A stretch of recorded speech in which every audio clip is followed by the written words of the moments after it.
அன்பான கர்த்தாவே, நன்றியோடு ஸ்தோத்திரிக்கிறோம். இந்த கேள்வி பதில் நேரத்தினை முற்றுமாய் பொறுப்பெடுக்கும்படியாக வேண்டுகிறோம். உம்முடைய திருவுள்ளத்தொழுதான பதில்களை எங்களுக்கு தாரும். உம்முடைய பிள்ளைகளுக்குரிய கேள்விகளை நீ சரியாய் ஆண்டவரை கேள்விகளுக்கு பதிலை தரப்புற தேவைக்காம நன்றியோடு ஸ்தோத்திரிக்கிறோம். இந்த மாலையில் இருக்கிறதான ஆராதனையும் தொடர்ந்து ஆசீர்வதியும். உம்முடைய நாமத்தை மகிமைப்படுத்தும். இயேசுவின் நாமத்தில் கொடுக்கிறோம் பிதாவே. Amen. Sorry for sitting down and answering your questions. Standing for long hours takes a toll on my back. Therefore, kindly excuse me this 1 hour. நான் உட்கார்ந்து உங்களுக்கு பதில் கொடுப்பதை நான் வருந்துகிறேன். தயவு செய்து என்னை மன்னித்து விடுங்கள். நான் தொடர்ந்து நீண்ட நேரம் நிற்பதனால் அதன் நாரையில் ஒரு வேதனை உண்டாகிறது. அது நிமித்தம் உங்களுக்கு இந்த சமயத்தை நான் உட்கார்ந்தே பதில் கொடுக்கிறேன். ඔබට පිළිතුරු දීමේ කාල වේලාවේ මම අසුන්ගෙන පිළිතුරු දීම ගැන ඔබගෙන් කමාවිල්ලා සිටිනවා. එදනම් දීර්ඝ වේලාවක් සිටගෙන සිටීම කරුණු කරගෙන මගේ කෂේරුකාවේ වේදනාවක් ඇති වී තිබෙන නිසා. So as we said in the morning, there will be 2 Tamil questions, then 1 Sinhala question and then 1 English question. காலையில் நான் உங்களுக்கு கூறியவாறு 2 தமிழ் கேள்விகள், ஒரு சிங்கள கேள்வி, ஒரு ஆங்கில கேள்வியாய் அப்படி நாங்கள் தொடர்ந்து மாறி மாறி உங்களுக்கு பதில் கொடுப்போம். උදැසන පරිදි දමිළ ප්‍රශ්න දෙකක්, සිංහල ප්‍රශ්නයක්, ඉංග්‍රීසි ප්‍රශ්නයක් මේ ආකාරයෙන් මාරුවෙන් මාරුවට පිළිතුරු දෙන්නම්.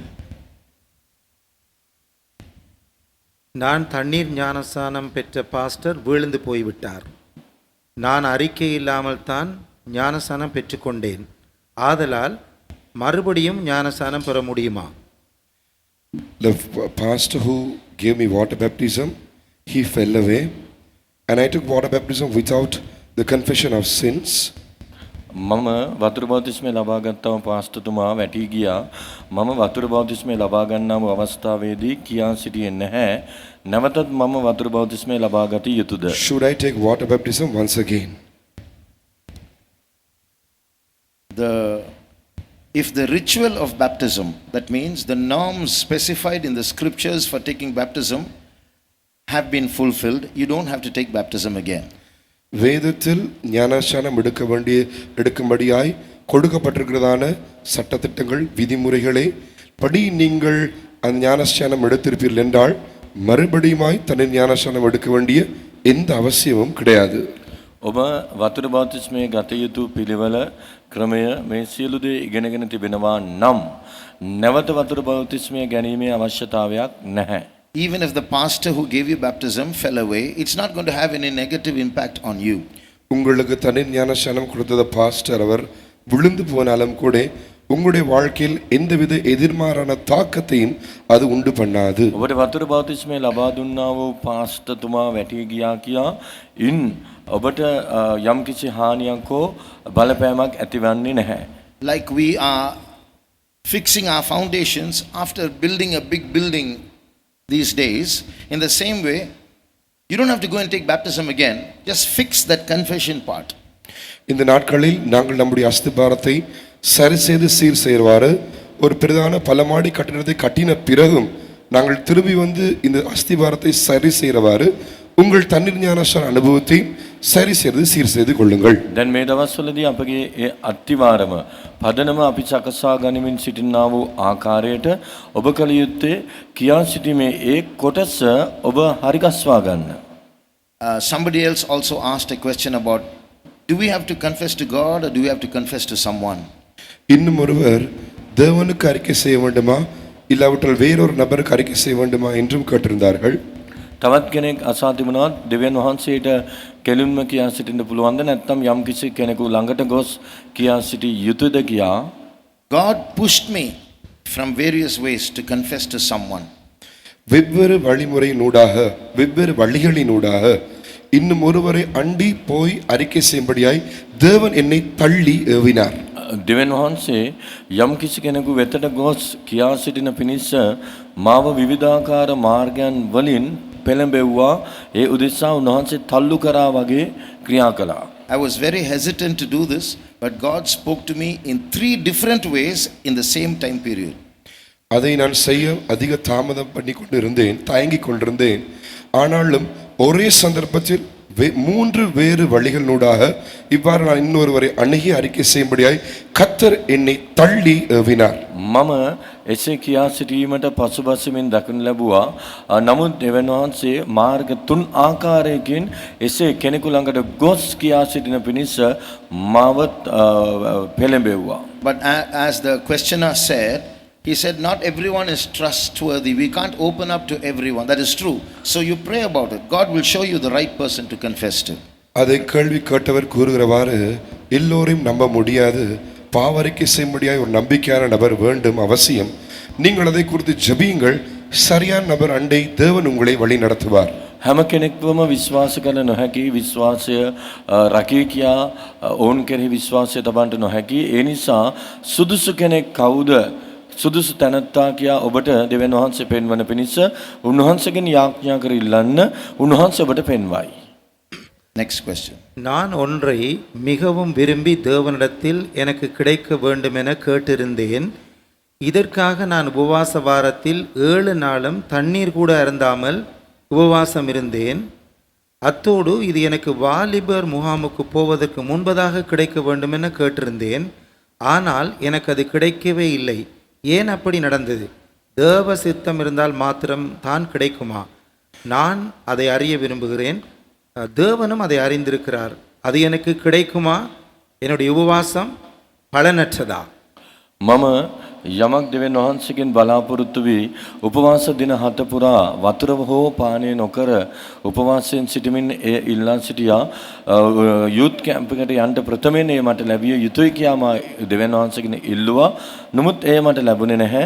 ඒ දේව කැමැත්තද, ඒ දේව කැමැත්ත නොවේද? එසේනම් ඇයි මට එය ලැබී නොලැබුණේ? With a great desire concerning a particular matter, a particular thing, I prayed with much earnest.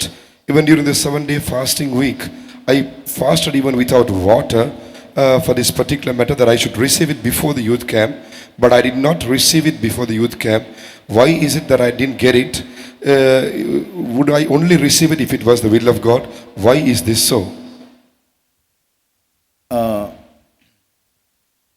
If you can force God to do something by fasting, it has another name. It's called witchcraft. உபவாசத்தினூடாய் தேவனை ஏதாவது பலவந்த பண்ணி நம்மால் செய்யக்கூடும் என்றால் அதற்கு வேறொரு வார்த்தையும் உண்டு, அதுதான் சூனியம். උපවාසයේ කරුණු කොටගෙන දෙවියන් වහන්සේව දෙවියන් වහන්සේට බලහත්කාරකම් කරමින් යමක් කරගන්නවා නම් ඒකට තවත් වචනයකින් කියන්න පුළුවන් ගුරුකමක්.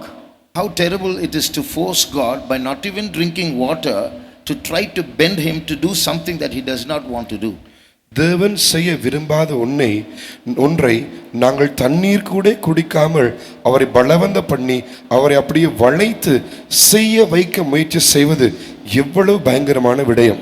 දෙවියන් වහන්සේ කරන්ට අකමැති දෙයක් උන්වහන්සේ ලවා කරවා ගැනීමට, උන්වහන්සේව නම්මා ගැනීමට ඔබ වතුර හෝ පානය නොකර උපවාසයෙන් සිටීම කොපමණ භයානක දෙයක්ද?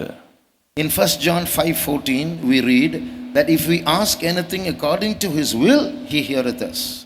முதலாம் யோவான் 5:14 படி அவருடைய சித்தத்தின்படி நாங்கள் எதையும் கேட்டால் அதை நமக்கு தருவார், பதில் கொடுப்பார் என்று நாங்கள் அங்கே வாசிக்கின்றோம். අප පළවෙනි යොහන් 5:14 කියවන්නේ උන්වහන්සේගේ කැමැත්ත ලෙස යමක් ඉල්ලුවොත් උන්වහන්සේ අපගේ ඉල්ලීම අසන බවයි. Trust God. If he does not answer you, it's for your own good. Don't be stubborn. You can't see tomorrow. You can't see the next street. You don't know what's going to happen. He knows everything. So if he's not answering you, trust him. It's for your good. தேவனை நம்புங்கள். அவர் ஒன்றை உங்களுக்கு கொடுக்காவிட்டால் அது உங்களுடைய நன்மைக்கு என்று அதை விசுவாசியுங்கள். நாளை நாளில் என்ன சம்பவிக்கும் என்று உங்களுக்கு தெரியாது. அடுத்த தெருவில் என்ன இருக்கிறது, என்ன சம்பவிக்கின்றே உங்களுக்கு தெரியாது. ஆகையால் தேவன் ஒன்றை உங்களுக்கு தராவிட்டால் அது உங்களுடைய நன்மைக்கென்றே என்று அவரை நம்புங்கள். දෙවියන් වහන්සේ කෙරෙහි විශ්වාසය තබන්න. උන්වහන්සේ යමක් ඔබට නොදී සිටිනවා නම් එය ඔබගේ යහපතටම වනවා. උන්වහන්සේට සියල්ල දන්නවා.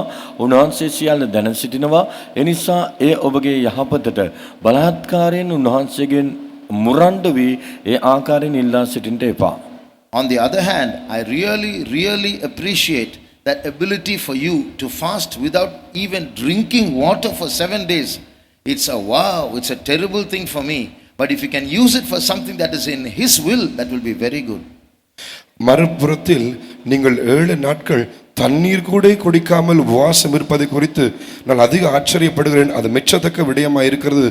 இதே விடயத்தை தேவனுடைய சித்தத்தின் பிரகாரமான சில விடயங்களை கேட்டு பெற்றுக்கொள்ளும்படிக்கு இவ்வாறு நீங்கள் செய்தால் அது எவ்வளவு பிரயோஜனமாயிருக்கும், அது எவ்வளவு பயங்கரமாயிருக்கும், அது எவ்வளவு மெச்சத்தக்கதாயிருக்கும். ඔබ දින 7ක් පුරාවට වතුර හෝ පානය නොකර උපවාසයෙන් සිටීම සැබවින්ම අප පුදුමයට පත් කරන කාරණයක් තිබෙනවා. ඔබගේ ඒ දේ ඔබ දෙවියන් වහන්සේගේ කැමැත්ත පරිදි යමක් ඉල්ලන්ට පාවිච්චි කරා නම් වඩාත් යහපත්ව පාරට්ටු කර හැකි දෙයක්ව තිබෙනවා. Next question in Sinhala. TikTok එකේ පුද්ගලයෙක් පේජ් එකක් කරනවා. ඒ පුද්ගලයා කියන හැමදේම ඇත්ත වෙනවා. ඊශ්‍රායල් ඉරාන යුද්ධය ගැනත් කීවා. ලංකාව ගැන ලෝකය ගැන ඉස්සරහට වෙන දේ කියනවා. ඒවා ඇත්ත වෙනවා. ඒ කොහොමද? டிக்டாக்கில் ஒரு நபர் சில விடயங்களை கூறுகிறார். அதாவது இஸ்ரவேல் ஈரான் என்ற யுத்தத்தை குறித்து முன்கூட்டியே கூறினார். அது அவ்வாறே சம்பவித்தது. இலங்கை குறித்ததான இத்தனை விடயங்களையும் அவர் முன்கூட்டி கூறியிருந்தார். அந்த எல்லா காரியங்களும் அவ்வாறே சம்பவித்தது. இது எவ்வளமான விடயமாக இருக்கிறது. There is a person on TikTok, he predicts certain things and they come to pass. Even predicted the war between Israel and Iran and it came to pass. And even concerning Sri Lanka, he had predicted many things and it came to pass. So what is this thing that which he is doing? If you look at Balaam the prophet, he was not an Israelite prophet. பிலேயாம் தீர்க்கதரிசியை கவனித்து பார்ப்பீர்கள் என்றால் அவன் இஸ்ரவேல் தீர்க்கதரிசியாய் இருக்கவில்லை. බාලාම් අනාගත වක්තෘ තැන ඊශ්‍රායලිතෙක් නොවේ. He belonged to the country of Mesopotamia. மெசொப்பொட்டேமியா என்கிறதான தேசத்தை சேர்ந்தவனாயிருந்தான். මෙසොපොතේමියාවට අයිති පුද්ගලයෙක්ව සිටියා. But he made prophecies about Israel and he made prophecies about the coming of Jesus also. இஸ்ரவேலை குறித்தும் இயேசுடைய வருகை குறித்தும் கூட அங்கே அவன் தீர்க்க தரிசனம் உரைத்திருக்கின்றான். ඊශ්‍රායල් වරු ගැන යේසුස් වහන්සේගේ ඊම ගැන ඔහු අනාගත වාක්‍ය පැවසුවා. There are two possibilities. இதற்கு 2 சாத்தியக்கூறுகள் இருக்கிறது. මේ සිදුවීමට කාරණා දෙකක් තිබෙන්න පුළුවන්.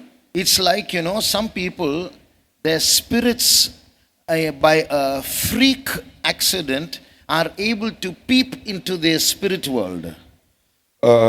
சிலருடைய ஆவி தற்செயலாய் ஆவியின் உலகம், ஆவியின் மண்டலத்துக்குள் எட்டி பார்க்கக்கூடிய ஒரு தற்செயலான ஒரு செயல் அவர்களுக்கு அந்த செயல் உண்டாயிருக்கலாம். ආත්මික ලෝකයට එබී බලන්න පුළුවන් වූ ඔවුන්ගේ ආත්මයට වූ හදිසියේ එබී බලන්න පුළුවන් වූ හැකියාවක් තිබෙන්න පුළුවනි. You may have seen in GA4 how our spirits are connected with the spirit world. GA4வில் கவனித்து பார்த்திருப்பீர்கள் எவ்வாறு நம்முடைய ஆவி ஆவியின் உலகத்தோடு கூட தொடர்புடையதாய் இருக்கிறது என்று நீங்கள் கவனித்திருப்பீர்கள். අපගේ ආත්මය ආත්මික ලෝකය හා සමග කෙසේ සම්බන්ධ වී තිබෙනවාද කියා GA4 එකේ ඔබ අධ්‍යයනය කරන්නට ඇති. So it is possible that such people can make predictions. ஆகையால் இப்படிப்பட்ட நபர்கள் இப்படி முன்கூட்டி சில காரியங்களை கூற முடியும். එවැනි පුද්ගලයන්ට සමහර දේවල් පෙරම කියන්න පුළුවන් හැකියාවක් තිබෙනවා.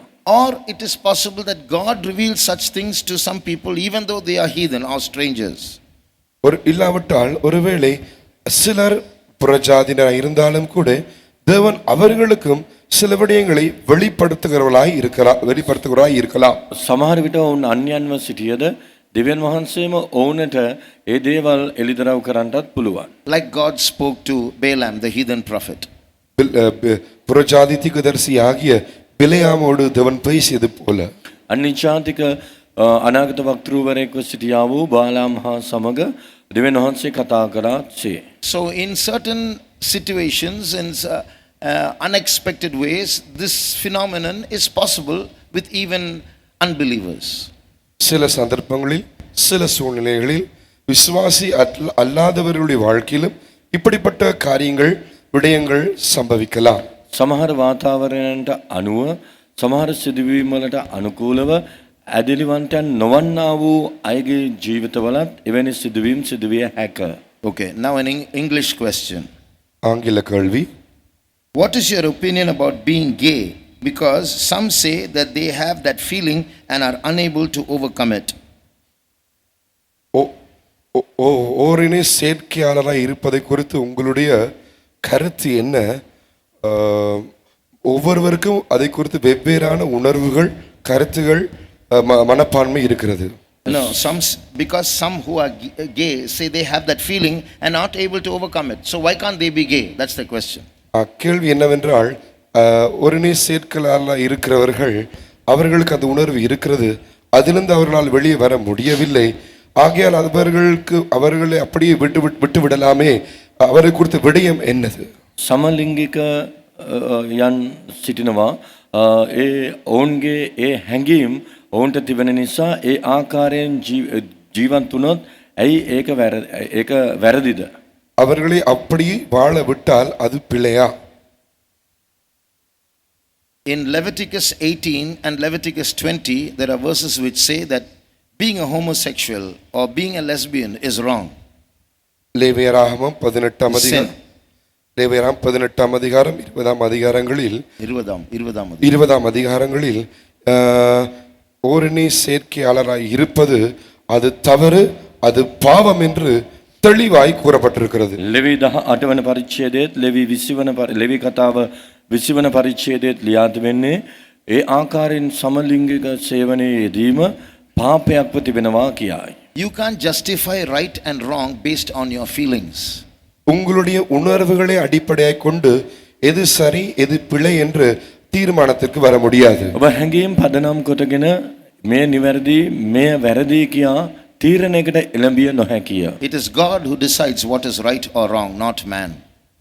எது பிழை எது சரி என்பதை தேவன் தான் தீர்மானிக்கிறவராய் இருக்கிறார், மனிதன் அல்ல. හරි හෝ වැරද්ද තීරණය කරනු ලබන්නේ දෙවියන් වහන්සේයි මනුෂ්‍යයා නොවේයි. So there was a boy many years ago who stayed in my faith home. He was about to be murdered by someone. He got stabbed in his hand. He had a huge gash in his hand. For refuge he came and stayed in my faith home. சில வருடங்களுக்கு முன்பதாக ஒரு வாலிப பையன் நான் இருந்த விசுவாச வீட்டுக்கு வந்திருந்தான். அநேகர் அவரை கொலை செய்யும்படியாய் தேடி திரிந்தார்கள். அவனுடைய கரத்தில் பெரிதான ஒரு வெட்டு காணப்பட்டது. මාගේ ඇදිලි ගෘහයට එක්තරා දරුවෙක් පුද්ගලෙක් පැමිණියා. ඔහුව මරණ පිණිස අයවලුන් ඔහු පසුපස හඹා ආවා. කෙසේ හෝ ඔහුගේ අතේ කැපුම් පහරක් තිබුණා. රැකවරණය පතා ඇදිලි ගෘහයට පැමිණියා. பாதுகாப்புக்காய் அடைக்கலத்துக்காய் விசுவாச வீட்டில் வந்திருந்தார். After some time he said, "Brother, I want to leave the faith home." சில கொஞ்ச காலத்துக்கு பிறகு நான் விசுவாச விட்டு போகிறேன் என்று கூறினார். ටික දවසකට පසුව බ්‍රදර් මම ඇදිලි ගෘහයෙන් යනවා කියා පැවසුවා. I asked why. நான் கேட்டேன் ஏன்? මම ඇහුවා ඇයි? I want to kill that boy who tried to kill me. என்னை கொலை செய்ய முயற்சி செய்த அந்த பையனை நான் கொலை செய்ய வேண்டும். මාව ඝාතනය කරන්නට සෙව්වා වූ ඒ ළමයා පුද්ගලයාව මම මරා දැමිය යුතුයි. I don't want to stay in the faith home and do that, so please let me go. I can't get rid of this feeling. I want to kill him. நான் விசுவாச வீட்டில் இருந்து போய் இப்படிப்பட்ட ஒரு விடயத்தை செய்ய என்னால் முடியாது. ஆகையால் இந்த உணர்வை அதை என்னை விட்டுவிடவும் முடியாது, தவிர்க்க முடியாது. ஆகில் எப்படியோ நான் போய் அவனை கொலை செய்தே ஆக வேண்டும். ඇදිලි ගෘහයේ සිට මේ දේ මට කරන්න නොහැකි. කෙසේ හෝ ඔහුව මරා දැමිය යුතුයි කියනව ඒ සිතවිල්ල එය මාව තදින් පොළඹවනවා. එනිසා මා මේ දේ ගොස් කෙසේ හෝ කළ යුතුයි කියා ඔහු පැවසුවා. So just because he has this feeling of killing someone, does it become right? அவருக்கு இன்னொருவரை கொலை செய்ய வேண்டும் என்றதான உணர்வு இருக்கிறபடினால் அவர் செய்வது சரியா? තවත් කෙනෙකු ඝාතනය කිරීමේ අදහස ඒ හැඟීම ඔහුට තිබුණා. එය ඔහුට හැඟීම තිබුණා කියා ඒ කෙනෙකු මරා දැමීම ඝාතනය කිරීම හරි දෙයක්ද? So we human beings get all kinds of feelings.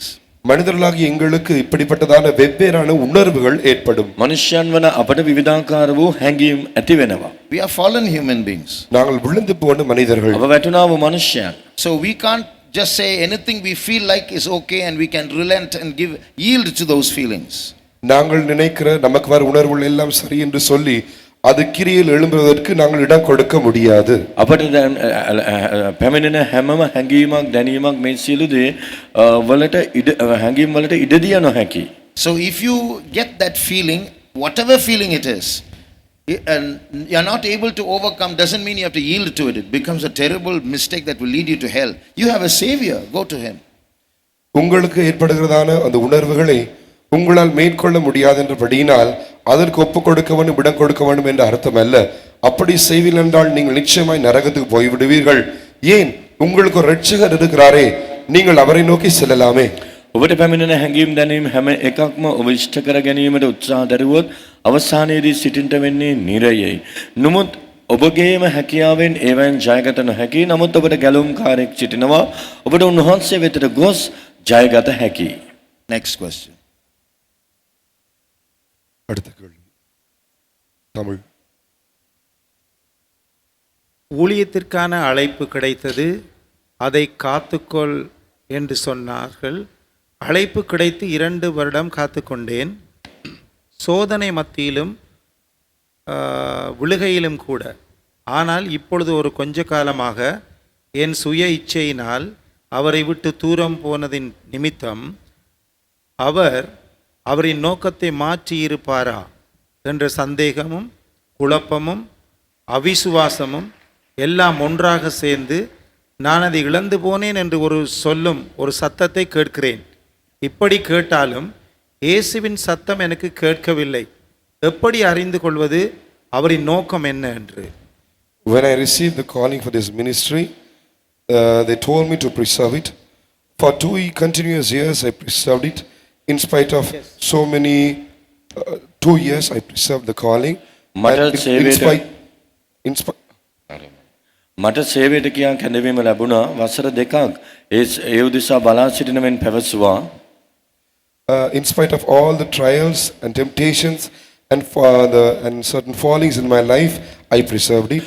මාගේ ජීවිතයේ ඇති වුණා වූ පොරබැදීම් පරීක්ෂා වැටීම් මේ සියල්ල මැද්දේ මම ඒ ආරක්ෂා කරගත්තා.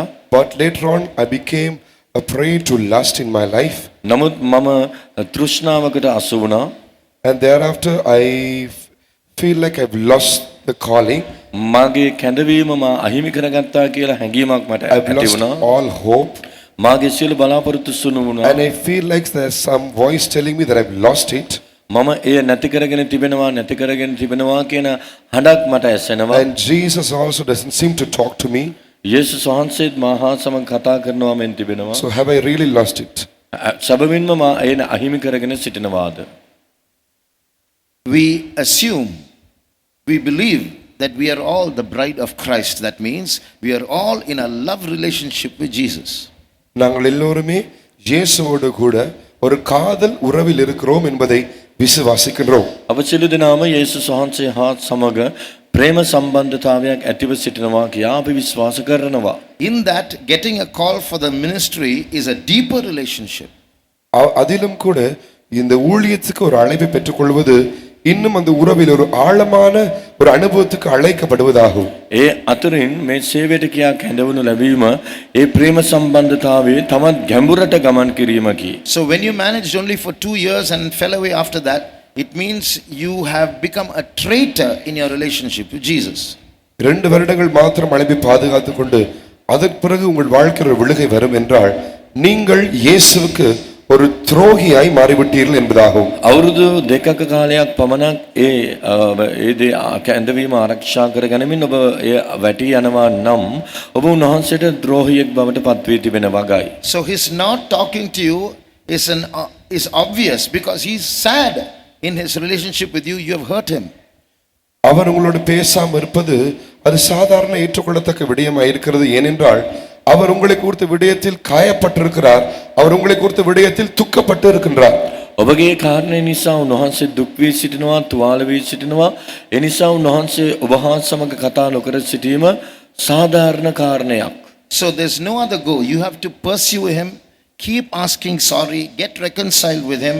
God willing, we will see about reconciliation in the message. So get reconciled to him. That's the first thing you must do. வேறு வழியே கிடையாது. நீங்கள் இப்பொழுது அவரை பின்தொடர்ந்து போக வேண்டும். அவரை நீங்கள் அவரோடு ஒப்புரவாக முயற்சி செய்ய வேண்டும். நாங்கள் தேவ சித்தமானால் இன்று இரவு தூதில் நாங்கள் ஒப்புரவாகுதலை குறித்து நாங்கள் கற்றுக்கொள்வோம். அவரை எப்படி அவரோடு நீங்கள் ஒப்புரவாய் கொண்டே ஆக வேண்டும். වෙනත් මගක් இது නැහැ. முதலாவது படியா இருக்கிறது. වෙනත් මගක් නැහැ. ඔබ කල යුත්තේ උන්වහන්සේ පසුපස හඹා යමින් උන්වහන්සේගෙන් කමාව ඉල්ලා සිටමින් උන්වහන්සේ හා සමග සමගවීම පමණක්මයි.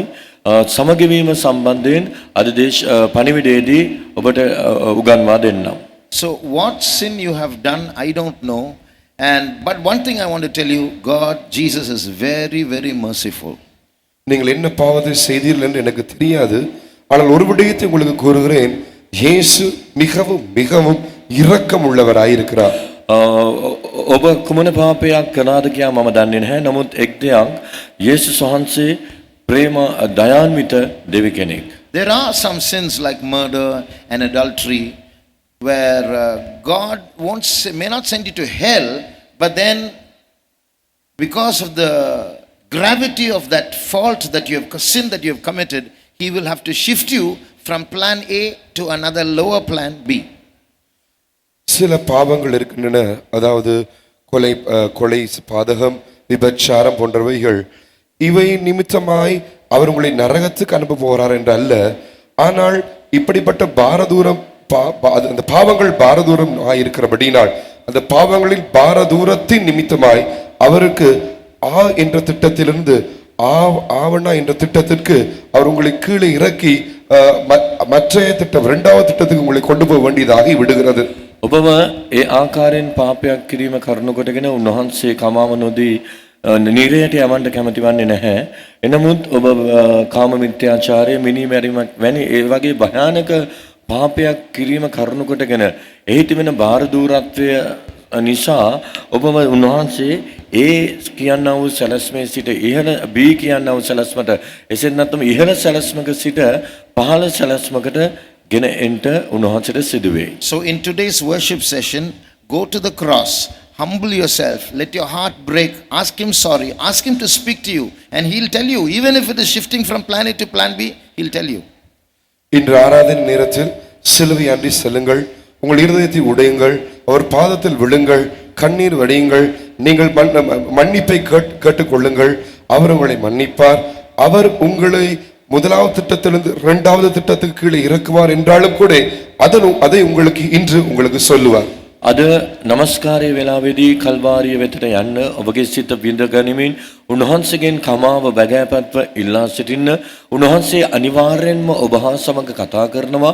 උන්වහන්සේගේ සැලැස්ම ඒ පළමු සැලැස්මෙන් සිට ඊළඟ සැලැස්මට ඔබව ගෙනවිත් වෙනම් ඒ බවත් උන්වහන්සේ පවසයි. Okay, next question. ஒரு ஆணுக்கும் பெண்ணுக்கும் ஏற்படும் லவ் டைம் என்று பாஸ்டர் தேஜ் சொன்னார். ஆனால் ஆணோடு பேசும்போது மறுபக்கத்திலே மறுமொழி வருகிறது, நாங்கள் கதைக்கிறோம். ஆனால் இயேசுவோடு கதைக்கும் பொழுது மறுமொழி சொல்ல மாட்டேன் என்கிறார். அதற்கு என்ன செய்வது? When you come to a relationship between a boy and a girl, when you talk, Pastor Teju said it is a matter of time. The affair between a boy and a girl, he said it is a matter of time, spending time. But when you talk to a particular boy or a girl in a physical affair, in a love affair, you get a response. There is a reply. As soon as you say something, there is a reply. But when it comes to Jesus, it is not so. No matter how much you talk to him, there is no response from him. He doesn't seem to talk to me. පිරිමි ළමයෙක් ගැහැණු ළමයෙක් අතර ප්‍රේම සම්බන්ධතාවයක් තිබෙන අවස්ථාවේදී පිරිමි ළමයා හෝ ගැහැණු ළමයා අනිත් කෙනාගෙන් ප්‍රශ්නයක් හෝ යමක් පවසන විට ප්‍රතිචාර ලැබෙනවා. නමුත් යේසුස් වහන්සේ ඒ ප්‍රේමයට ටයිම් කියා පාස්ටර් තේජ් පැවසුවා. නමුත් මේ කාලයේදී උන්වහන්සේ යේසුස් වහන්සේට යමක් පවසද්දී උන්වහන්සේ එසැනින් පිළිතුරු දෙන්නේ නැහැ, කතා කරන්නේ නැහැ. එසේනම් කුමක්ද කරන්නේ? Good question. நல்ல கேள்வி. හොඳ ප්‍රශ්නයක්. But one thing I want to tell you, his not talking to you is not his dumbness problem, it's your deafness problem. அவர் உங்களோடு பேசாமல் இருப்பது ஏதோ அவர் ஊமை என்று அல்ல. அவர் ஊமை என்ற பிரச்சனை அவருக்கு கிடையாது. ஆனால் பிரச்சனை உங்கள் பக்கத்தில் இருக்கிறது. நீங்கள் செவிடாய் இருக்கிறீர்கள். යේසුස් වහන්සේ ඔබ හා සමග කතා නොකරනවා කියන්නේ උන්වහන්සේ ගොළු කියන්න නොවේයි උන්වහන්සේ කතා කරනවා.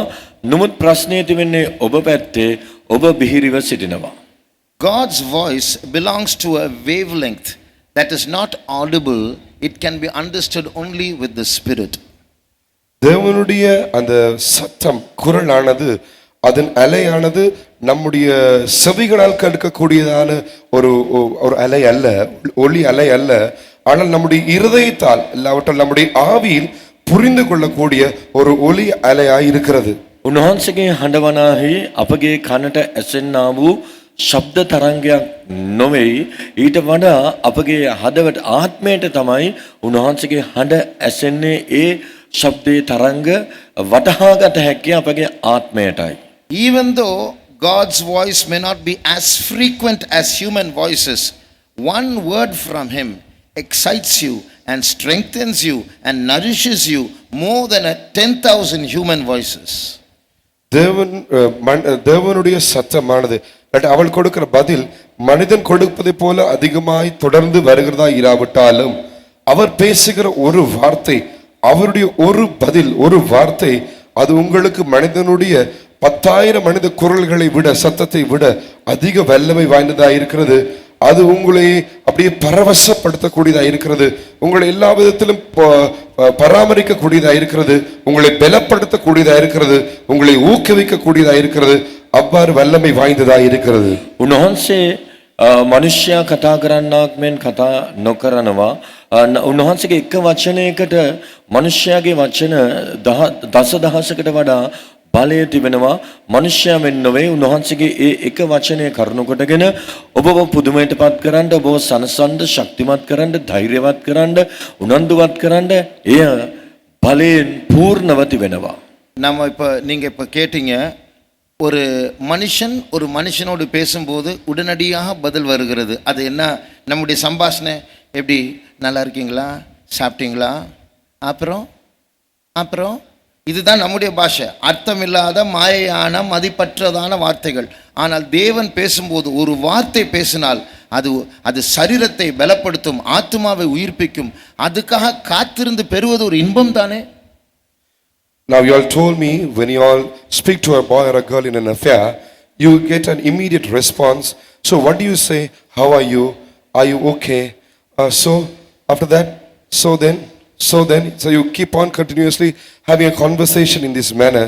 But when it comes to God, His response is totally different.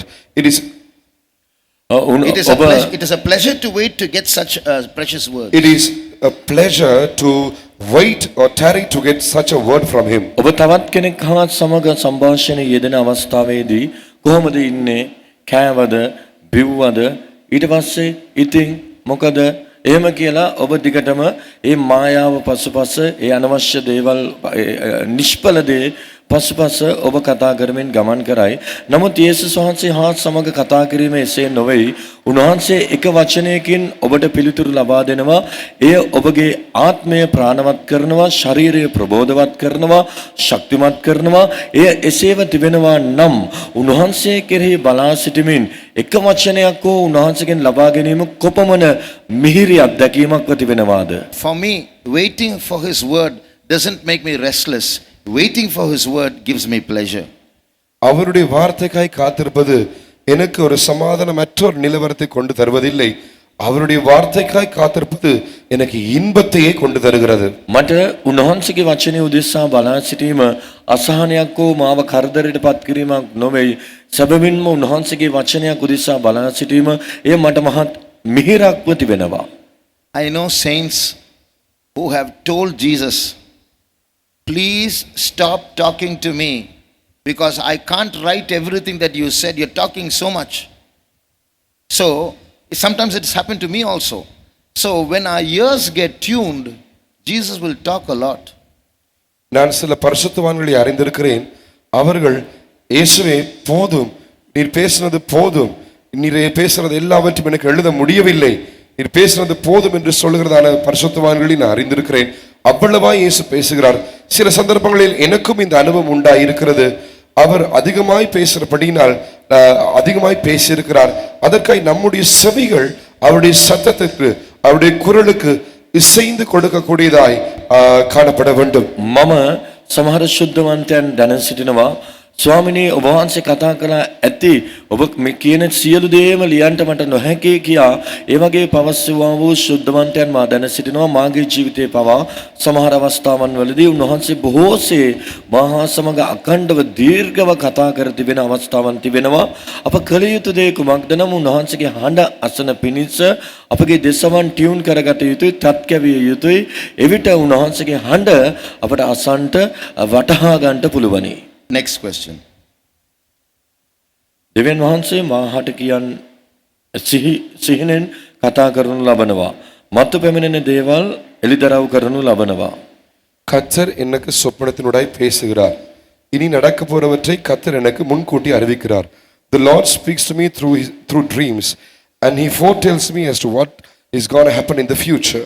නමුත් සමහරක් සිහින දෙවියන් වහන්සේ ලබා දෙනවාද යක්ෂයා ලබා දෙනවාද කියා සැකයක් මාහට තිබෙනවා.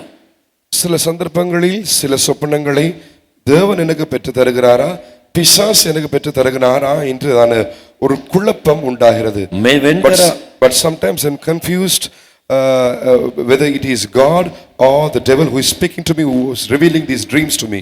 මේ වෙන්කර හඳුනාගන්නේ කෙසේද? How can I differentiate it? How can I identify it is God who is speaking? அது எப்படி நான் வெவ்வேறாய் இனம் கண்டு கொள்வது? தேவன் தான் பேசுகிறார் என்பதை நான் எவ்வாறு இனம் கண்டு கொள்வது? Through experience, your own mind will be fine-tuned to discern which is God's dream, which is the devil's dream. அனுபவத்தினூடாக இது தேவனுடைய சொப்பனம், இது பிசாசு கொண்டு தருகிற சொப்பனம் என்பதை உங்களுடைய மனது இனம் கண்டு கொள்ளக்கூடிய விதத்தில் அது தானாய் இயல்பாய் அமைந்துவிடும். අත්දැකීම පදනම් කරගෙන ඒ සිහින යක්ෂයා පෙන්වූ එකක්ද දෙවියන් වහන්සේ පෙන්වූ එකක්ද කියා ඔබටම තේරුම් ගන්නට පුළුවන් ඒ වර්ධනය වුණා වූ ස්ථානයට ඔබ ඉබේම පැමිණෙනවා. Till then, it is good to consult some senior believer or senior servant of God, some mature believer, so that they can interpret that dream to you, so that you can know if it is from God or from the devil. அந்த அனுபவத்தை வந்து எட்ட மட்டும் நீங்கள் எப்பொழுதும் ஒரு மூத்த ஊழியரையோ இல்லாவிட்டால் ஒரு வளர்ச்சியுடைய மூத்த முதிர்ந்த ஒரு விசுவாசியோ அணுகி இது தேவனுடையதா பிசாசுடையதா என்பதை பகுத்தறிந்து கொள்வதற்கு அவருடைய உதவியை பெற்றுக்கொள்வது மிக நலமாயிருக்கும். ඔබ ජේෂ්ඨ ඇදිලිවන්තයෙක් නැත්නම් වර්ධනය වුණා වූ ඇදිලිවන්තයෙක් එසේත් නැත්නම් ජේෂ්ඨ දේව සේවකයෙකු ළඟට ගොස් ඒ සිහිනය සම්බන්ධයෙන් පවසා ඒ අර්ථය විමසා දැනගන්නවා නම් වඩා යෙහෙකි. In fact, you can even ask God, isn't he your lover? Isn't he your father? Isn't he your elder brother? You can talk to him and ask him, he will tell you. ஏன் நீங்கள் உங்கள் தேவனண்டே கேட்கலாமே, அவர் உங்கள் நாயகன் அல்லவா, அவர் உங்களுடைய காதலன் அல்லவா, அவர் உங்களுடைய தகப்பன் உங்களுடைய சகோதரன் அல்லவா, அவரண்டே நேராக கேட்டு அறிந்து கொள்ளலாமே. ඔබගේ සහෝදරයා වන ඔබගේ ප්‍රේමවන්තයා වන ඔබගේ පියා වන ඔබගේ දෙවියන් වහන්සේ වන දෙවියන් වහන්සේගෙන්ම ඔබට අසා දැනගන්න පුළුවන්. Next question. அடுத்து If women wear t-shirts, which is considered as men's clothing, why cannot women wear jeans?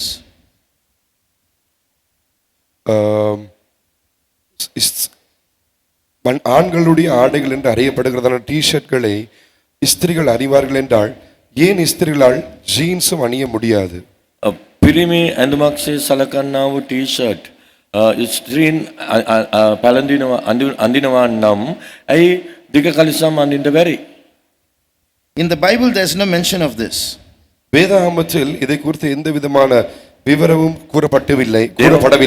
දේව වචනේ මෙවැනි දෙයක් සම්බන්ධයෙන් විස්තර කර නැහැ. That is, there is no mention of this, that girls should not wear jeans. It's only said that they should not wear men's clothes. ஆண்களுடைய ஆடைகளை மாத்திரம் அணியக்கூடாது என்று மாத்திரம் கூறப்பட்டுள்ளது. ஜீன்ஸ் பெண்கள் ஜீன்ஸ் அணியக்கூடாது என்று குறிப்பிடப்படவில்லையே. ස්ත්‍රීන් පුරුෂයන්ගේ ඇඳුම් නොහැඳිය යුතුයි කියා ලියා තිබෙනවා මිස ස්ත්‍රීන් දිග කලිසම් නොහැඳිය යුතුයි කියා ලියා නැහැ. How can people judge that jeans are men's clothing? Jeans ஆண்களுடைய ஆடைகள் என்று எவ்வாறு மனிதர்களால் மற்றவர்களால் நியாயம் தீர்க்க முடியும்? කලිසම පිරිමින්ගේ ඇඳුමක් කියා තීරණය කරන්න පුළුවන් වන්නේ කෙසේද? God says that God looks upon the intention of a person, and if a woman wants to wear jeans for their own comfort, Why should it be forbidden? දෙවන් වහන්සේ මනුෂ්‍යයාගේ සිතෙහි අරමුණ කල්පනාව දෙස බලනවා කියා ලියා තිබෙනවා. එසේනම් ඒ දිග කලිසම අඳින තැනැත්තිය තමාගේ පහසුව දෙසා එසේ අඳිනවා නම් එහි ඇති වරද කුමක්ද? தேவன் மனிதனுடைய உள்நோக்கத்தை எண்ணங்களை அறிகிறவராயிருக்கிறார் என்று கூறப்படுகிறது.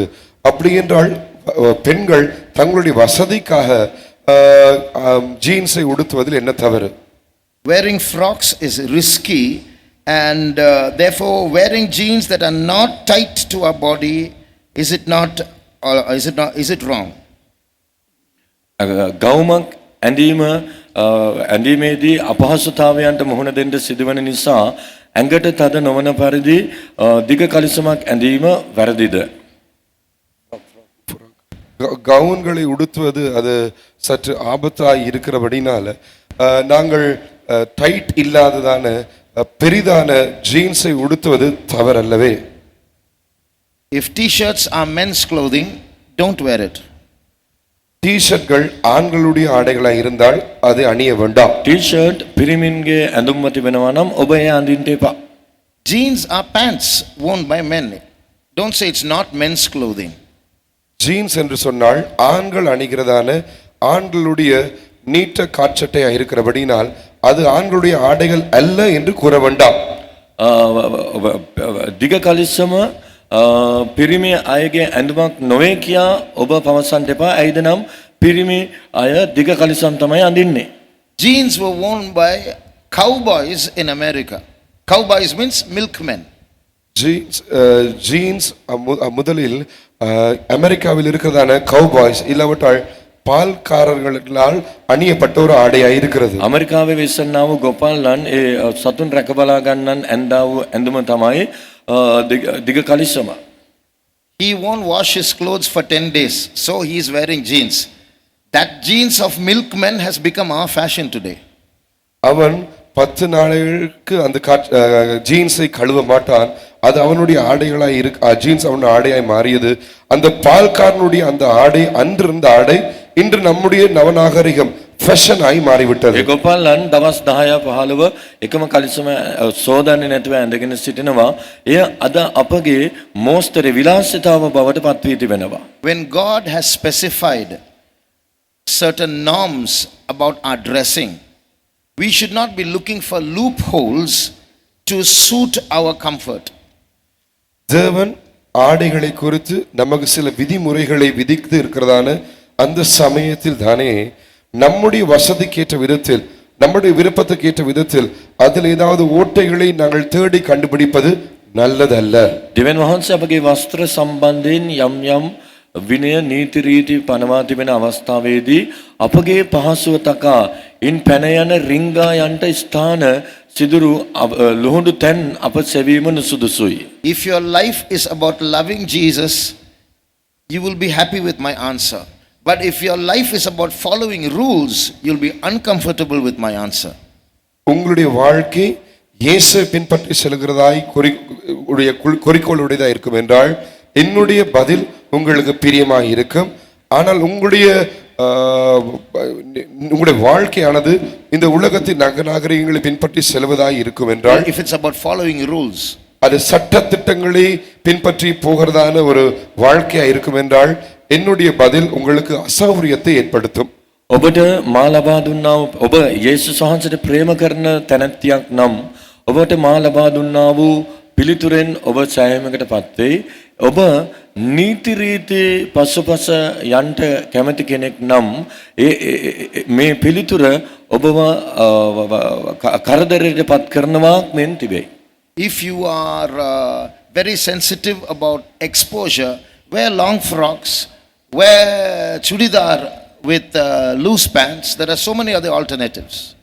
நீங்கள் உங்களுடைய சரீரம் மற்றவர்கள் காணக்கூடாது என்ற விடயத்தை குறித்து ஒரு அதிகமான கரிசனை கவனம் உடையவராய் நீங்கள் இருப்பீர்கள் என்றால் நீண்ட கவுன்களை ஆடைகளை அணியலாம்.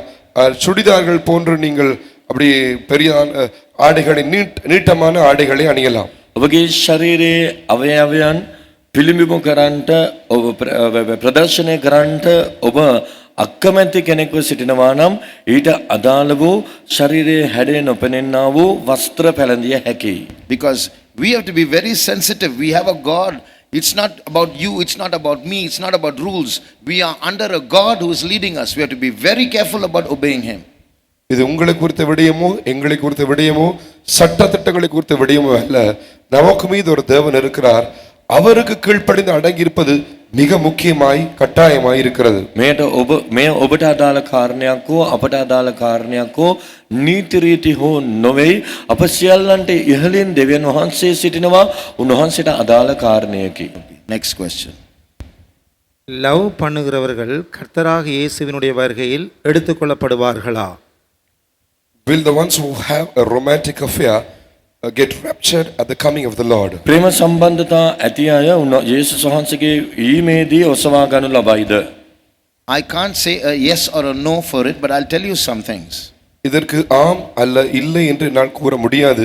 ஆனால் வேறொரு விடயத்தை உங்களுக்கு நான் கூறட்டும். ඔව් හෝ නැත කියා පිළිතුරු දිය නොහැකි. ඔබට යමක් පවසන්නම්. One, you have made your own choice and you have to repent of it. நீங்கள் உங்களுக்கு சொந்த தெரிந்து கொள்ளுதலை செய்திருக்கிறபடினால் நீங்கள் அதை குறித்து மனம் திரும்ப வேண்டும். ඔබ ඔබගේම කැමැත්ත පරිදි තෝරා ගැනීම කර තිබෙන බැවින් ඔබ ඒ සම්බන්ධයෙන් පසුතැවිලි විය යුතුයි. And you have to get that assurance that God has forgiven you.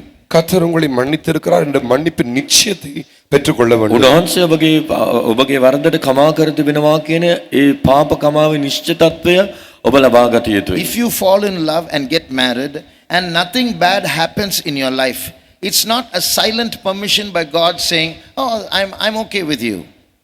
நீங்கள் காதல் செய்து விவாகமாகி உங்கள் வாழ்க்கையில் ஏதும் தீமை கெட்ட காரியங்கள் நடக்காமல் இருந்தால் ஏதோ நீங்கள் செய்த காரியத்தை தேவன் அனுமதி கொடுத்திருக்கிறார், அனுமதித்திருக்கிறார், அது சரி, அது பரவாயில்லை, இது பிழை அல்ல என்ற விடயத்தை காண்பிப்பதில் இல்லை. ඔබ ප්‍රේම සම්බන්ධතාවයකට වැටි අනතුරුව විවාහ වී ඔබගේ පෞල් ජීවිතය ගත කරමින් සිටිනවා කියා දෙවියන් වහන්සේ නිහඬ අනුමැතියක් ලබා දුන්නා. එසේත් නැත්නම් ඔබ කළ දේ හරි කියා උන්වහන්සේ කියා තිබෙනවා යයි එය ප්‍රකාශ කරන්නේ නැත. Sometimes you may have hidden some things from your parents and from servants of God, and by hiding those things you have convinced them and you have conducted your marriage also. But then you have to repent, you have to confess those things, and then if you find mercy in God's sight, He might forgive you, you might go when Jesus comes. நீங்கள் உங்கள் பெற்றோரிடத்திலிருந்தும் உங்களுடைய தேவ ஊழியரிடத்திலிருந்தும் சில விடயங்களை நீங்கள் மறைத்து ஒழித்து வைத்திருக்கலாம். இது நிமித்தமாக உங்களுடைய பெற்றோரும் ஊழியர்களும் உங்களுடைய விவாகத்துக்கு அனுமதி கொடுத்து விவாகத்தை நடத்தி வைத்திருந்திருக்கலாம். ஆனால் அதற்கு பிறகு நீங்கள் அவற்றை மனம் திரும்பி அவற்றை அறிக்கை செய்து மன்னிப்பு பெற்றுக்கொள்ள வேண்டும். ஒருவேளை தேவன் உங்களை மன்னித்தால், அவர் உங்களை ஏற்றுக்கொண்டார் என்றால் வருகையில் நீங்கள் எடுத்துக்கொள்ளப்படலாம். ඔබ සමහර විට දේව සේවකයන්ගෙන් ඔබගේ දෙමාපියන්ගෙන් සමහර කාරණා වසන් කරමින් කටයුතු කර ඔබගේ විවාහය ඕන් ලවා කරගෙන තිබෙන්න පුළුවන්. නමුත් ඔබ අනතුරුව පවා ඒ දේවල් සම්බන්ධයෙන් කියා සිටීමෙන් පාප කමාව උන්වහන්සේගෙන් ලබා ගත යුතුව තිබෙනවා. උන්වහන්සේට කමාව දෙන්න පුළුවන්, නොදෙන්න පුළුවන්. ඔබට කමාව දුන්නොත් උන්වහන්සේගේ ඊමේ ඔබට දක්වන ලැබිය හැකියි. Next question. ඊළඟ ප්‍රශ්නය. நான் நேசிப்பவருக்கு ஊழிய அழைப்பு இருக்கிறது, ஆனால் காதலித்து 2.5 வருடங்கள் ஆகிறது. இருவருக்கு மறக்க பிரிய முடியாமல் இருக்கிறது. என்னால் அவன் இல்லாமல் வாழ முடியாத ஒரு நிலைக்கு தள்ளப்பட்டுள்ளேன். මා ප්‍රේම කරන තැන இதற்கு என்ன முடிவு? මා ප්‍රේම කරන තැනත්තා අට සේවයට කැඳවීමක් තිබෙනවා. The person whom I love has a calling for his ministry. නමුත් දෙදෙනාම වසර 2ක් පමණ කාලයක් මේ ප්‍රේම සම්බන්ධතාවයේ Now we've been having this romantic affair for about 2 years, 2.5 years, and we each of us cannot forget each other. අප දෙදෙනාට අප දෙදෙනාව අමතක කර නොහැකි තත්වයක් තිබෙනවා. So we cannot stop this affair at the moment. දැනට මේ සම්බන්ධතාවයේ නවත්වාලීමට නොහැකියාවක් So what is තිබෙනවා. the solution you can give us? මොනවාද අපට දිය හැකි? She had a calling for the ministry. She had a calling for Okay. So you have fallen in love with a boy who has a calling for the ministry. ஊழியத்துக்கு அழைப்பிருக்கிறதான ஒரு சகோதரனோடு கூட நீங்கள் காதல் உறவில் விழுந்து விட்டீர்கள். සේවයට කැඳවීමක් තිබෙනා වූ සහෝදරයෙක් හා සමග ඔබ ප්‍රේම සම්බන්ධතාවයක් ඇති කරගෙන තිබෙනවා.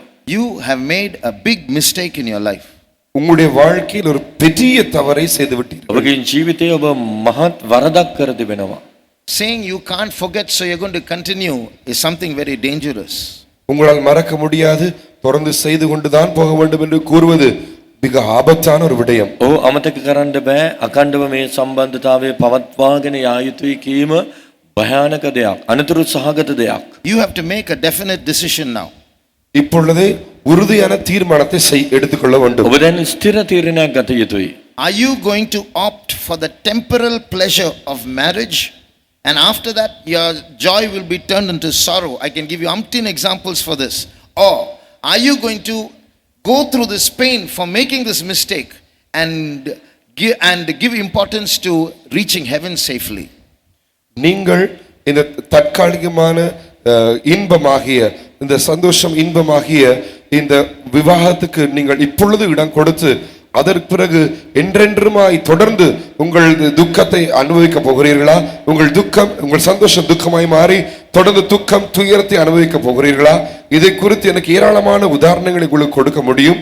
இல்லாவிட்டால் இப்பொழுது அந்த காதலை நிறுத்தி அதை விட்டுவிட்டு ஒரு வேதனை கஷ்டத்தை அனுபவித்து அதன் பிறகு என்றென்றும் பரலோகத்துக்கு போகக்கூடியதான அந்த ஸ்லாக்கியத்தை பெற போகிறீர்களா? ඔබ මේ తాවකාලික සතුට නිසා, විවාහය නිසා ඊට අත් නොහැර ඒ සිදු කර ගැනීමෙන් ඔබ අනතුරුව ඒ తాවකාලික ප්‍රීතිය උදෙසා මහත් වේදනාවන් දුක් ගැහැටවලට මුහුණ දෙන්න සිදුවේ. මට බොහෝ උදාහරණ ඒ සම්බන්ධයෙන් පැවසිය හැකි. එනමුත් ඔබ ඒ අත්හැරීම කෙටි తాවකාලික ඒ වේදනාවට ඉඩදී අත්හැර දමා සදාතනික ප්‍රීතිය ලබා ගැනීම වඩා සුදුසුව තිබෙනවා. You are partly responsible in diverting the heart of that boy from Jesus, from his call to come after you. Partly responsible. அந்த சகோதரன் இருதயத்தை இயேசுவின் இடத்திலிருந்தும் அவருடைய ஊழிய அழைப்பிலிருந்தும் நீங்கள் உங்கள் பக்கமாய் திருப்பதற்கு அரைவாசி ஒரு பங்கு உங்களுடையதாக இருக்கிறது. ඔබ ඒ සහෝදරයාගේ සිත යේසුස් වහන්සේ වෙතින් ඔහුගේ කැඳවීම වෙතින් හැරවීම සම්බන්ධව එයින් 50% ඔබ වරදකරුවෙක් වෙනවා. So in a sense God is angry with you for this.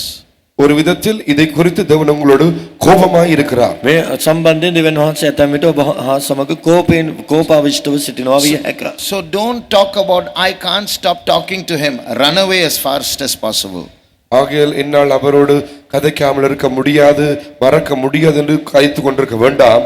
உடனடியாய் அவரை விட்டு விலகி ஓடி விடுங்கள். ඔහු අමතක කරන්න බෑ, ඔහු නැතුව මට ජීවත් වෙන්න බෑ, කතා නොකර සිටින්න බෑ කියා නොකියා වහාම ඉවත්ව දිව යන්න පලා යන්න. You can go to the same Jesus to whom you played traitor and ask for grace to go through this pain. He'll give you. நீங்கள் துரோகம் செய்ததான அதே இயேசுவண்டை ஓடி சென்று இந்த வேதனையை சகிக்க அவரிடத்திலிருந்தே கிருபையை நீங்கள் கேட்டு பெற்றுக் கொள்ளலாம். ඔබ ද්‍රෝහිකම් කළා වූ ඒ යේසුස් වහන්සේ වෙතටම ගොස් මේ වේදනාව දරා ගන්න කරුණාව උන්වහන්සේගෙන් ලබා ගන්න. Next question. அடுத்த கேள்வி. ප්‍රේම සම්බන්ධතාවයක් තියෙනකොට සබත් පාසලේ ගුරුවරයෙක් වීමට සුදුසුද නැද්ද? ஒரு காதல் உறவு உடையவர் வேதா பாடசாலையில் கற்றுக் கொடுக்க ஒரு ஆசிரியராய் கடமையாற்ற தகுதியே அற்றவரா? දැනට ගුරුවරයෙක් ලෙස සේවය කරනවා. එම සේවයෙන් මා අයින් විය යුතුද? එය පාපයක්ද? இப்பொழுது நான் வேதா பாடசாலையில் ஆசிரியையாய் கடமை புரிகிறேன். அது தவறா? அதிலிருந்து நான் விட்டு விலக வேண்டுமா? Is having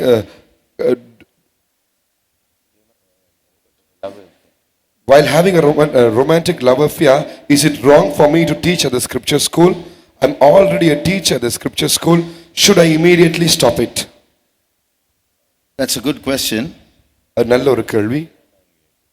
හොඳ ප්‍රශ්නයක්. Understand first that it is wrong. அது தவறு என்பதை முதலில் விளங்கிக் கொள்ளுங்கள். එය වරදක් බව පළමුවට තේරුම් ගන්න. You can do two things. நீங்கள் ரெண்டு விடயங்களை செய்யலாம். ඔබට කාරණා දෙකක් කරන්න පුළුවන්. You can stop scripture school and pursue this affair. நீங்கள் வேதா பாடசாலை ஆசிரியர் இருப்பதை விட்டுவிட்டு நீங்கள் தொடர்ந்து காதல் உறவை செய்து கொண்டு போகலாம். ඔබ ශුද්ධ පාසලේ සේවය කිරීමෙන් ඉවත් වී ඔබගේ ප්‍රේම සම්බන්ධතාවය අඛණ්ඩව පවත්වාගෙන යා හැක. Or you can stop this affair and pursue Sunday school. இல்லாவிட்டால் இந்த காதல் உறவை நிறுத்திவிட்டு வேதா பாடசாலை ஊழியத்தை தொடர்ந்து செய்யலாம். එසේත් නැත්නම් ඔබ ප්‍රේම සම්බන්ධතාවය නවත්වාලමින් ශුද්ධ ලිවිලි පාසලේ සේවය අඛණ්ඩව කරන්න. If you are going to be lenient with yourself and justify yourself and you are decided on continuing this relationship, stop Sunday school. நீங்கள் உங்களை குறித்த விடயத்தில் இலக்காரமாய் இருந்து உங்களை நீதிகரித்துக் கொண்டு நீங்கள் சரி என்று எண்ணிக்கொண்டு நீங்கள் தொடர்ந்து இந்த காதல் உறவை கொண்டு செல்ல போகிறீர்கள் என்றால் உடனடியாக இந்த ஊழியத்தை நிறுத்தி விடுங்கள். ඔබ ධර්මිෂ්ඨ කරගනිමින් නිදොස් කරගනිමින් ඔබම හරි කියා කියන්ට උත්සාහ දරමින් ඔබ අඛණ්ඩව ඒ ප්‍රේම සම්බන්ධතාවය පවත්වා ගන්නට ගෙන යන්නට කැමති වෙනවා නම් ශුද්ධ ලිවිලි පාසල් සේවයෙන් ඉවත් වන්න. But if you have decided to put an end to this, but you want time, I want to pray about this and get over it, not pray about it and get God's permission, but get over it, then you can take some time, you can continue Sunday school. நீங்க அப்படி அல்ல, நான் அதை ஜபிச்சு இதை நான் மேற்கொண்டு அதற்கு பிறகு நான் ஊழியம் செய்வேன் நீங்கள் விரும்புவீர்கள் என்றால் நீங்கள் ஜபிப்பதோ ஏதோ நீங்கள் காதல் உறவுக்காக அனுமதியை பெற்றுக் கொள்வதற்காக அல்ல, ஜபித்து மேற்கொண்டு வெளியே வர வேண்டும் என்றால் நீங்கள் தொடர்ந்து இந்த ஊழியத்தை செய்து கொண்டே போகலாம். If you want time. அதற்கு உங்களுக்கு கொஞ்சம் ஜபித்து மேற்கொண்டு வெளியே வர கொஞ்சம் நேர காலம் வேண்டும் என்றால் நீங்கள் தொடர்ந்து இந்த ஊழியத்தை செய்து கொண்டு போகலாம். ඔබට මේ කාරණයෙන් ජය ගැනීම සඳහා කාලයක් අවශ්‍ය නම් යාඥා කර ජය ගැනීම සඳහා එසේත් නැතුව ඔබගේ ප්‍රේම සම්බන්ධතාවය පවත්වා ගැනීමට උන්වහන්සේගෙන් අනුමැතිය ලබා ගැනීමට නොවේ, ජය ගැනීමට සඳහා ඔබට කාල වේලාවක් අවශ්‍ය නම් ඔබට එසේ කළ හැකියි. Next question. I committed a deep sin and I regret it deeply. ஒரு ஆழமான பாவத்தை செய்துவிட்டேன், ஆழமாய் வருந்துகிறேன். මම ගැඹුරු භයානක පාපයක් කිරීම නිසා බොහෝසේ පස්සතවලි වෙමින් සිටිනවා. I confessed it several times to Jesus before taking communion. ராப்போசனத்தை பெற முன்பதாக எத்தனையோ தடவைகள் அதை இயேசுவுக்கு அறிக்கை செய்தேன். වතුර බෞතිස්මය ලබා ගැනීම ශුද්ධව මේ සිට සහභාගී වීමට ප්‍රථමයෙන් මම බොහෝ වතාවක් යේසුස් වහන්සේට ඒ බව කියාන් සිටියා. But whenever I'm praying, the thoughts of that sin keep coming to my mind and disturb me. How can I get deliverance? ஆனால் நான் ஜெபிக்கிற எல்லா சந்தர்ப்பங்களிலும் இந்த பாவத்தை குறித்ததான எண்ணங்கள் என் மனதில் வந்து எப்பொழுதும் என்னை குழப்புகிறது. நான் எவ்வாறு இதை மேற்கொள்வது? නමුත් මා යාඥා කරන සෑම අවස්ථාවකදීම ඒ පාපය මා ඉදිරියට පැමිණ මා කලබනවා. මින් ජයගත හැක්කේ කෙසේද? I'm going to speak to you about this in the message. தூதில் இந்த விடயத்தை குறித்து நான் உங்களோட பேச போகிறேன். මේ කාරණාව සම්බන්ධයෙන් පණිවිඩයේදී ඔබ හා සමග කතා කරන්න. There is a step of salvation called justification. நீதிகரிக்கப்படுதல் என்றதான இந்த ரட்சிப்பின் ஒரு படி உண்டு. ධර්මිෂ්ඨ කරනු ලැබීම කියනා වූ ගැලවීමේ පියවරක් තිබෙනවා. When you make this justification your experience, this disturbance will go. இந்த நீதிகரிக்கப்படுதல் என்றதான படியை உங்கள் அனுபவமாய் மாற்றிக்கொள்ளும் பொழுது இவ்வாறு நீங்கள் ஆக்கைக்குள்ளாய் தீர்க்கப்படுவது அது உங்களை விட்டு அகன்று போகும். ධර්මිෂ්ඨ කරනු ලැබීම කියනා වූ ඒ පියවර ඔබගේ ජීවිතයේ අත්දැකීම් බවට පත්වන අවස්ථාවේදී ඒ ආකාරයෙන් ඔබව ඒ පාපයේ කරදරයට පත් කිරීම නැවතී යනවා. Okay, next question. அடுத்த கேள்வி. தொலைபேசிகளில் வரும் புகைப்படங்கள் வீடியோக்களில் காணப்படும் இயேசுவின் முகமானது அதுதான் உண்மையான முகம் என்று எவ்வாறு கண்டார்கள்? அது உண்மையான முகமா? பரிசுத்தாவின் அபிஷேகம் வரும்போது அவசியமாக ஆடி புரள வேண்டுமா? பரிசுத்தாவி எமக்குள் வரும்போது தோன்றும் அறிகுறிகள் என்ன? පින්තූරවල ජංගම දුරකථනවල ලැබෙන්නා වූ පින්තූර, ඒ වීඩියෝවල දකින්නා වූ ඒ පුද්ගලයාගේ මුහුණ සැබෑ යේසුස් වහන්සේගේ මුහුණද? ශුද්ධාත්මය ලබා ආලේපයෙන් පෙරෙන අවස්ථාවේදී උඩ පැනලා පෙරලෙන්න අවශ්‍යද? The face we see in photographs and videos, is it the true face of Jesus? Should I always leap and jump and roll on the ground whenever I receive the Holy Spirit? two questions in one. ஒரு கேள்வியில் ரெண்டு ஒரே ஒரு Two questions are asked.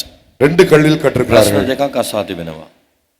One, the face of Jesus, what it looks like, how he looked like, is not important to us. இயேசுவுடைய முகம் எவ்வாறு இருந்தது, எப்படிப்பட்டது, எந்த வர்ணத்தினுடையது என்பது நமக்கு முக்கியமல்ல. යේසුස් වහන්සේගේ මුහුණේ පාට කුමක්ද මොන වගේද ඒ කිසිවක් අපිට වැදගත් නැහැ. In 2 Corinthians chapter 5, St. Paul is saying, I knew Christ after the flesh, but henceforth I know him no more. That means, I don't know a physical Jesus. His eyebrows were like this, his skin color was like this, his hair was like this, his ears were like this. I don't know that Jesus. 2 கொரிந்தியர் 5ஆம் அதிகாரத்தில் அங்கே பரிசுத்த பவுல் கூறுகிறார், நான் கிறிஸ்துவை மாம்சத்தின் பிரகாரமாய் அறிந்திருக்கிறேன் என்று, ஆனால் இனிமேலும் நான் மாம்சத்தின் பிரகாரம் அறியவில்லை என்று கூறுகிறார். அதாவது பரிசுத்த பவுல் இயேசுடைய சர்ரத்தின் தோளின் வர்ணம், அந்த நிறம், அவருடைய வடிவம், அவருடைய உருவம், அவருடைய அடையாளங்கள் இவையெல்லாம் அறிந்தவராய் இருந்தார். දෙවනි කොරින්ති 5 වන පරිච්ඡේදයේ 16 වන පදයේ පවසන්නේ එයින් ශුද්ධවර පෞලතුමා කියනවා එයින් මෙතෙන් පටන් අපි මාංශාකාරයෙන් කිසිවෙක් දැන නොගනිමුව මාංශාකාරයෙන් ක්‍රිස්තුස් වහන්සේ දැනගෙන සිටියනුමුත් අපි දැන් තවත් එසේ දැන නොගනිමුව ආත්මයෙන් තමයි දැන් දැනගන්නේ කියා ඔහු පවසනවා. උන්වහන්සේගේ මුහුණේ පාට පැහැය හැඩය ඔහු දැන සිටියා. නමුත් දැන් ஆத்மிக பிரகாரேன் உன்ஹான்சே ஹதுனனவா கியா பவசனவா. ஆனால் இனிமேல் அது நமக்கு ஒரு பொருட்டல்ல, அது அவசியம் கிடையாது. நாங்கள் அவரை ஆவியினாலே இப்பொழுது அறிந்தவர்களாய் இருக்க வேண்டும். Between human beings, knowing the face is important. It has a role. மனிதர்களுக்கு இடையில் முக தோற்றத்தை அறிந்து கொள்வது முக்கியமாய் இருக்கிறது. அதற்கு ஒரு அர்த்தமும் உண்டு.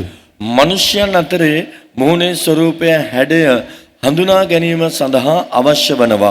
But if physical appearance was important between us and Jesus, Jesus would have never loved you, he would have never loved me. இயேசுவுக்கும் எங்களுக்கும் இடையில் நம்முடைய வெளியரங்கமான சரப்பிரகாரமான தோற்றங்கள், வடிவங்கள் முக்கியமாக இருந்திருக்கும் என்றால், இயேசு ஒரு காலமும் ஒருபோதும் உங்களையும் என்னையும் அன்பு கூர்ந்திருக்க மாட்டார். යේසුස් වහන්සේ ඔබගේත් මාගේත් පදාර්ථමය ස්වરૂපය මේ මුහුණේ හැඩය මේ දේවල් වලට ප්‍රේම කරා නම් අප අතර කිසිදා මෙවැනි සම්බන්ධයක් ඇතිවන්නේ නැහැ. Okay. So what you see in the movies is not the face of Jesus, and it's not important either. And there's no need to see those movies either. படங்களில் நீங்கள் காண்கிறதான அந்த முகமானது இயேசுடைய முகம் அல்ல, அது இயேசுவின் முக்கியமானதும் அல்ல. நீங்கள் அந்த படங்களை பார்க்க வேண்டிய அவசியமும் கிடையாது. ඔබ ඒ චිත්‍රපටවල පින්තූරවල දකින්නා වූ මුහුණ යේසුස් වහන්සේගේ මුහුණ නොවේ. එය අපිට අවශ්‍යත් නැහැ. ඒ චිත්‍රපට නරඹීමත් අවශ්‍ය නැහැ. Next, what is the sign of receiving the Holy Spirit? Is it necessary that we must leap and jump? பரிசுத்தாவின் அபிஷேகத்தை பெற்றுக்கொண்டதான அடையாளம் தான் என்ன? பரிசுத்தாவி இறங்கும் பொழுது உருண்டு பிறண்டு கொதிக்க அவசியமா? ශුද්ධාත්මය ලබන කල්හි ඒට ලකුණු කුමක්ද?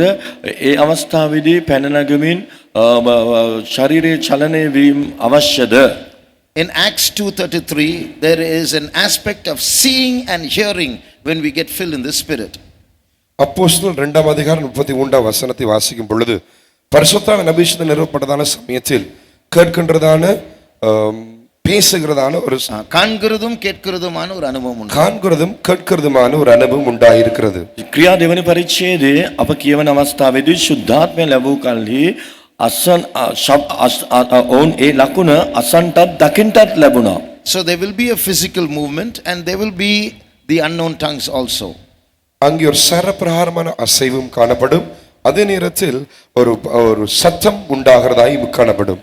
ඒ අන්‍ය භාෂා කතා කිරීමත් දකින්න ලැබුවා. එහි චලනය වීම සෙලවීමද සිදු වුණා. But sometimes when there is a special unction, God fills us to such an extent that we are thrown about.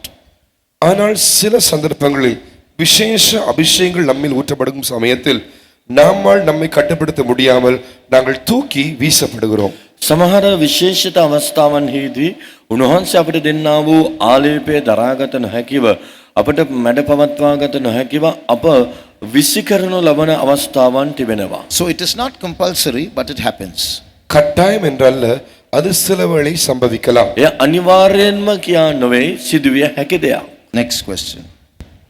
இயேசுவை பற்றி அறியாத பிற மதத்தவர்கள் அவருடைய கடவுளுக்கு உண்மையும் நேர்மையுமாக இருந்தால் அவருடைய ஆத்துமா பரலோகத்துக்கு எடுக்கப்படுமா? යේසුස් වහන්සේව නොදන්නා වූ අන්‍ය භක්තිකයන් තමුන් අදහන්නා වූ දෙවිවරුන්ට විශ්වාසවන්තව භක්තිවන්තව සිටියොත් ඔවුන්ට ස්වර්ගයට යා හැකිද?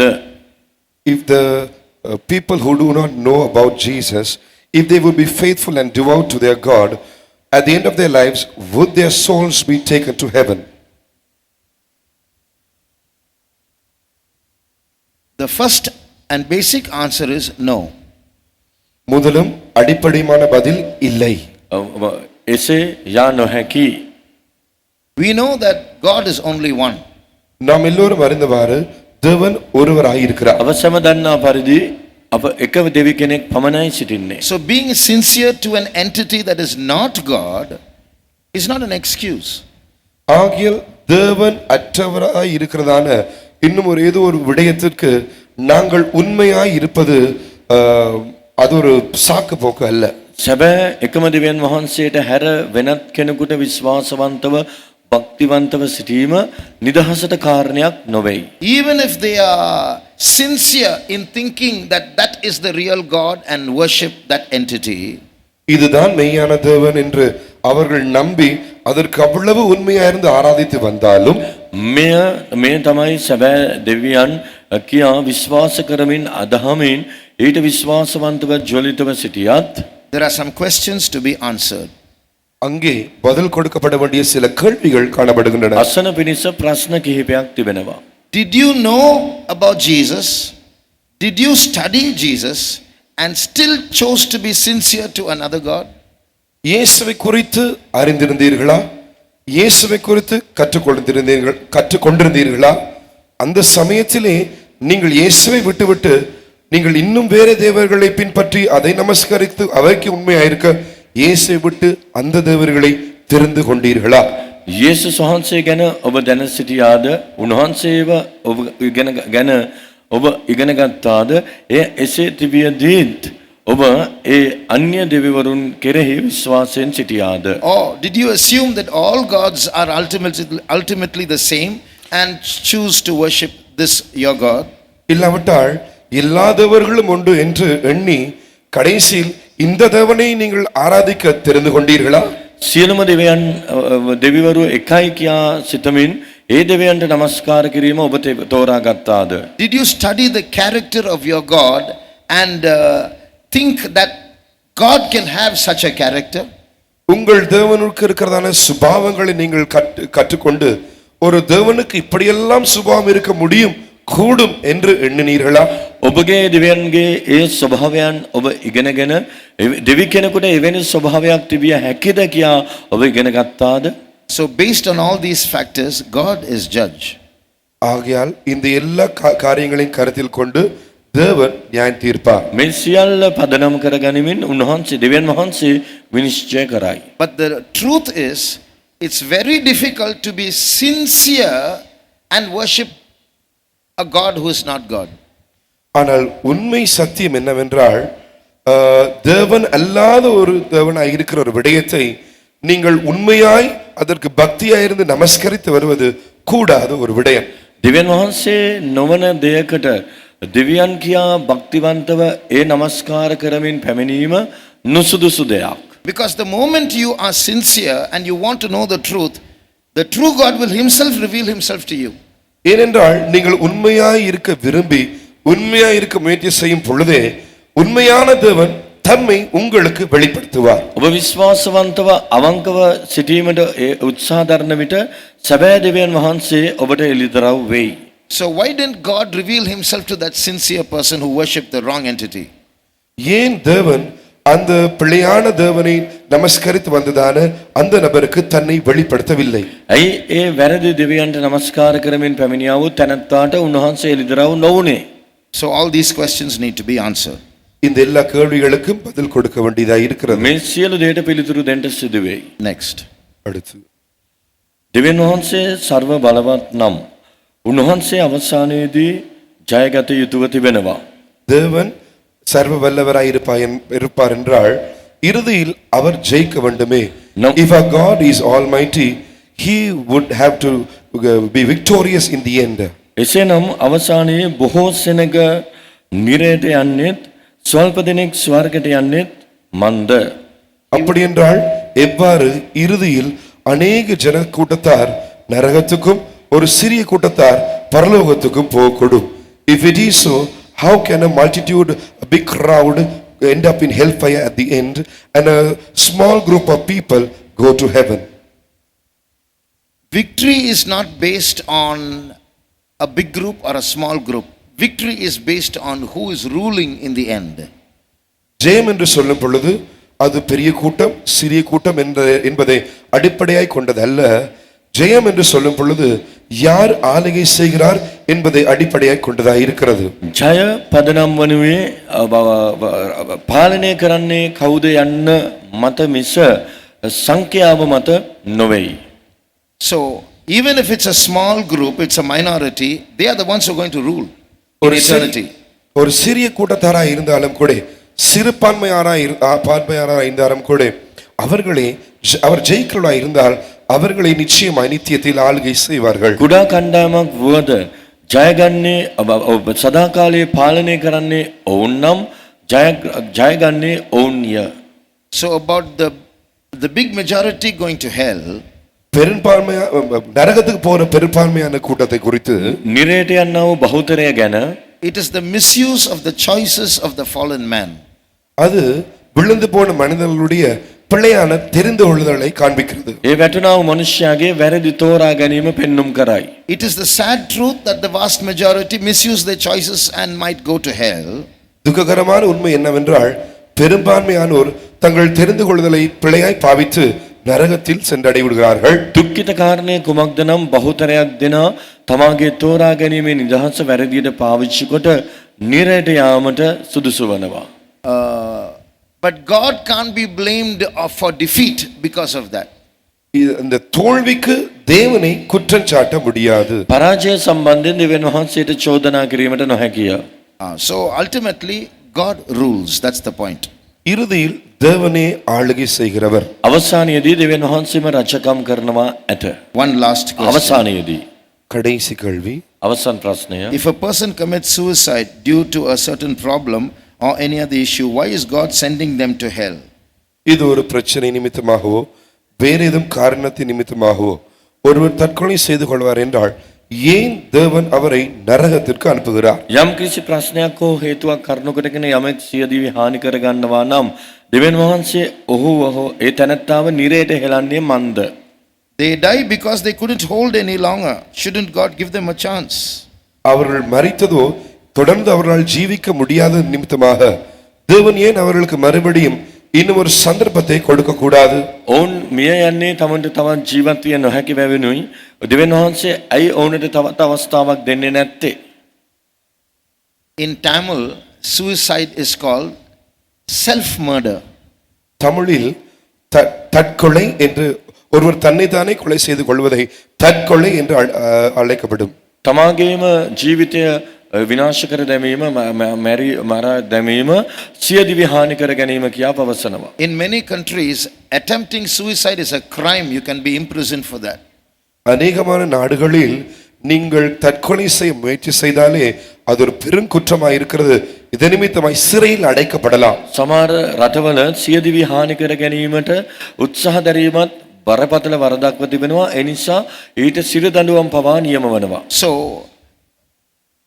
when human beings themselves admit that it is self-murder and it is a crime, much more for God it is a crime.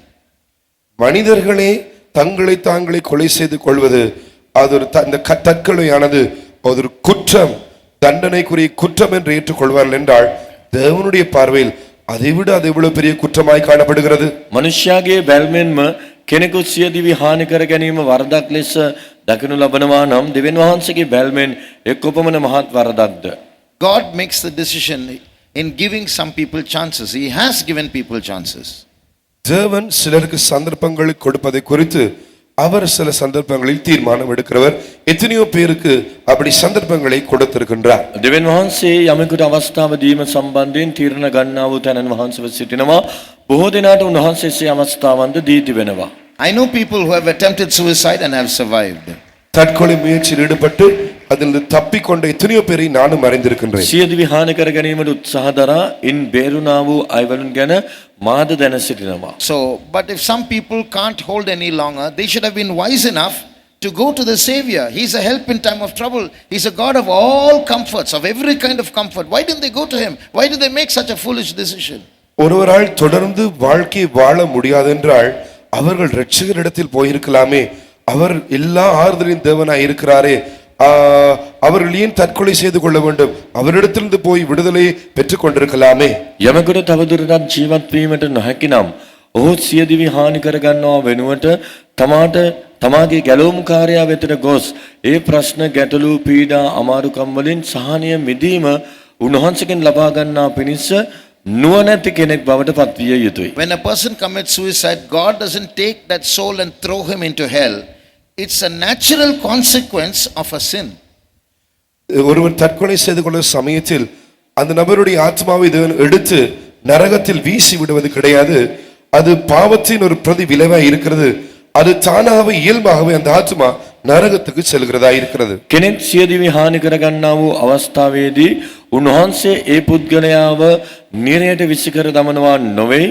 පාපයේ ප්‍රතිවිපාකයක් ලෙස ඔවුන් යන්නේ නිරයටයි.